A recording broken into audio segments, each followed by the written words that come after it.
Olá pessoal do Picklist, Ayrton Guides. Hoje 17 de abril, são 8 horas da noite praticamente. Pessoal, antes de eu começar da continuidade, eu queria fazer algumas erratas de umas aulas anteriores, que são as seguintes, tá? Ou algumas dúvidas que podem ter surgido. Eu dei um exemplo ali na aula falando sobre as variáveis do Delphi, tá? E ficou um pouco confuso. Então, quando eu declarar uma variável do tipo string de 40 caracteres, é a mesma coisa que eu declarar uma variável, um array que vai de 0 a 40 do tipo char, certo? Só que tem uma pequena diferença. Por exemplo, eu vou criar um x do tipo char. Se eu chamar a variável de picklist, que foi o exemplo que eu dei, picklist tem 7 caracteres. Então, o campo número 0 vai conter o caractere número 7, que na tabela ASCII é o bel. O bel é um ring, né? A tabela ASCII, para quem não conhece, daqui a pouquinho eu vou falar mais sobre ela, é esse caractere aqui, ó, número 7, o bel.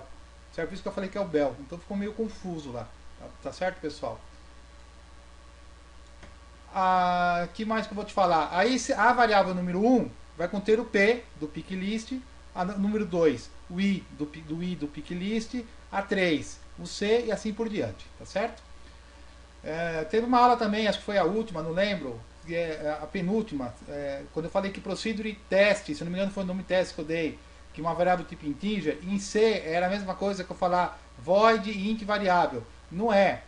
Void, esqueci de pôr o teste aqui, tá? Então se vocês verem lá, tem esse teste aqui.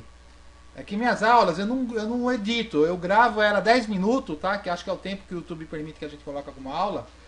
E vai direto. Então tudo que eu falo é direto, eu não paro. Tem hora que eu vejo que eu falei alguma porcaria, alguma coisa, mas não dá pra consertar. Não vou ficar regravando a aula que depois eu esqueço de falar tudo de novo, tá? Hoje eu acho que o Francisco Fambrinde do Picklist me corrigiu e ele tá certo de fazer isso, né? E se alguém vê alguma coisa errada, tem que me corrigir mesmo, porque tem hora que eu nem percebo se eu falei alguma asneira. Mas na verdade, quando eu disse ontem que Delphi, hoje de manhã, desculpa, que Delphi é igual a C++, que é igual a Visual Basic, eu digo no ambiente de programação, tá bom, pessoal? Não é na sintaxe. Não adianta você botar a sintaxe num programa no outro, que não vai funcionar. Todo mundo sabe que em C é void, em Delphi é procedure. Eu já expliquei isso daí. E o ambiente de programação dos 3 programas são todos parecidos. Todos são programas pré-evento, tá? Eles funcionam sobre evento, tá certo? Eu perguntei aí numa das aulas por que eu usei o protocolo AB. Ninguém me respondeu. Ô pessoal do Picklist, que vergonha, hein, cara? Vocês não tiveram MSX? No MSX tinha um slot aqui, ó. E um cartucho. Quando você enfiava um cartucho, você tinha que desligar o computador. Naquela época não era USB. Você desligava o computador e punha um cartucho. A BIOS do MSX via se tinha algum cartucho conectado no endereço 4000. O endereço 4000 tinha a letra A e o 4001 tinha a letra B. Quando era A, B no cartucho do MSX, ele dizia que tinha alguma coisa conectada. Vergonhoso, hein? Quem tinha MSX não sabe disso, papagaio. Vamos ver o que mais aqui que eu vou falar. Curiosidades da tabela ASCII, tá? Aproveitar essa aula aqui e falar algumas curiosidades da tabela ASCII.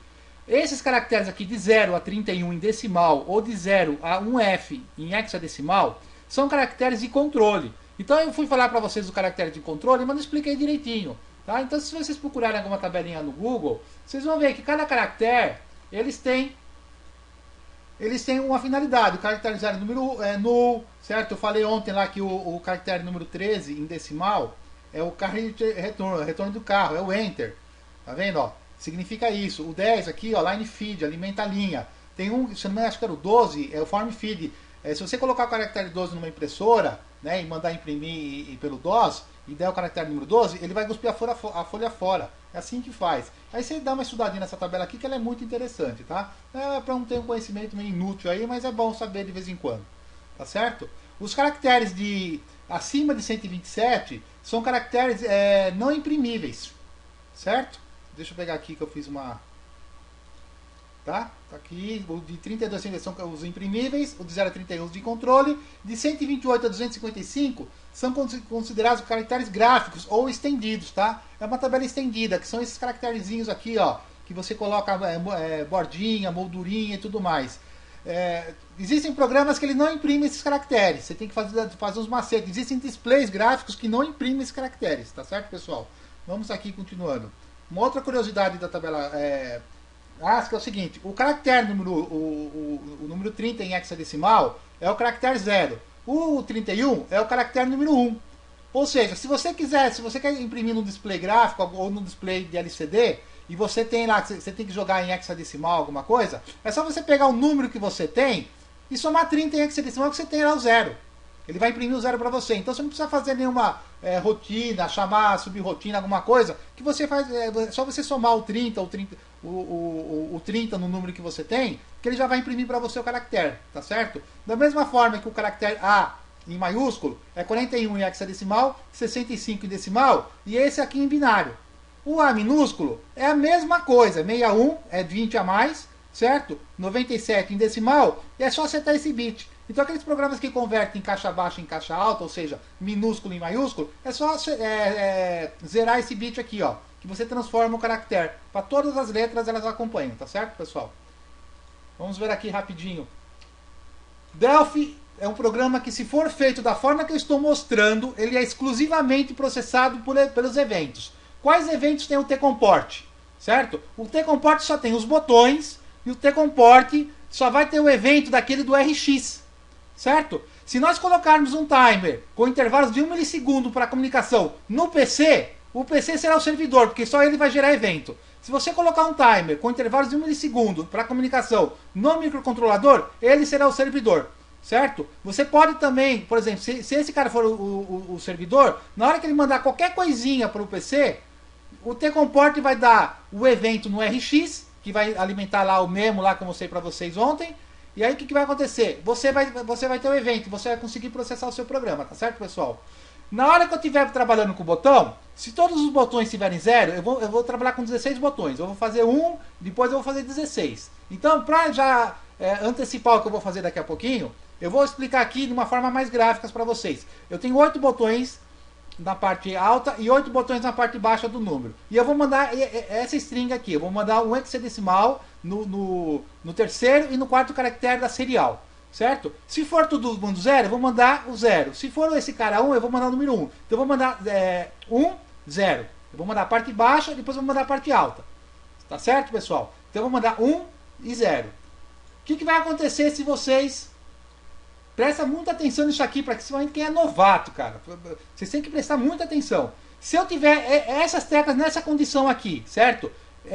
Em binário é esse número aqui. Que em binário é 8B em hexadecimal, 139 em decimal, ou em binário esse cara aqui, certo? E aqui eu tenho o número 14 em hexadecimal, que é igual ao número 20 em decimal. É a mesma coisa, tá vendo aqui? Ó, isso aqui, se você transformar na calculadora do Windows, você vai ver que é o número 20. Que é isso aqui em binário. Suponhamos que eu peguei o quarto botão aqui e o quarto botão daqui. Esse está ligado, eu desliguei. Esse que está desligado, eu liguei. Vamos ver o que vai acontecer? Não era o número 139 aqui em cima? Eu vou fazer uma operação AND, certo? Com o número 255 menos 8. Por que 8? Porque se esse cara aqui é 1, esse é 2, esse é 4, esse vale 8. Esse vale 16, 32, 64, 128. Então eu vou fazer isso aqui, vou fazer rapidinho. Não pense que vocês vão ficar explicando de novo, não. Eu vou falar, não sei o que eu já expliquei. O que acontece? Na hora da conta vai dar 131. Então eu vou mandar o número 131 em decimal ou em hexadecimal, eu faço a conversão na hora e tudo mais. Por quê? Porque 139 em 247, certo? Esse número aqui, and esse número aqui, eu não estou zerando esse cara. Então eu tenho que fazer essa operaçãozinha aqui só para zerar ele. O resultado que der, eu estou apagando esse bit. Eu vou mandar o 131 em decimal, certo? Esqueci de colocar a conversão aqui em... A conversãozinha aqui, vamos lá. 131 em hexadecimal. 83 em decimal, tá certo? Em hexadecimal, 83. Certo? Ó, vamos ver aqui em binário. Em binário daqui, ó. O primeiro setado aqui, ó. Certo? E o 1 aqui no final. Vai dar esse resultado. Da mesma forma, do outro lado aqui, ó, rapidinho, eu tenho o número 20, certo? Que representa isso aqui em binário. Se eu setar esse cara aqui, eu vou fazer um OR 8. Então aqui, ó, 1, 2, 4, 8, 16, 32, 64, 128. Eu vou fazer um OR. O resultado vai ser esse aqui, que vai dar 28. E eu vou mandar esse número 28 aqui em decimal, certo? Que vai dar quanto em hexadecimal? Rapidinho aqui, que vai dar 10 minutos. decimal, 28, hexadecimal, 1C. Até logo, pessoal!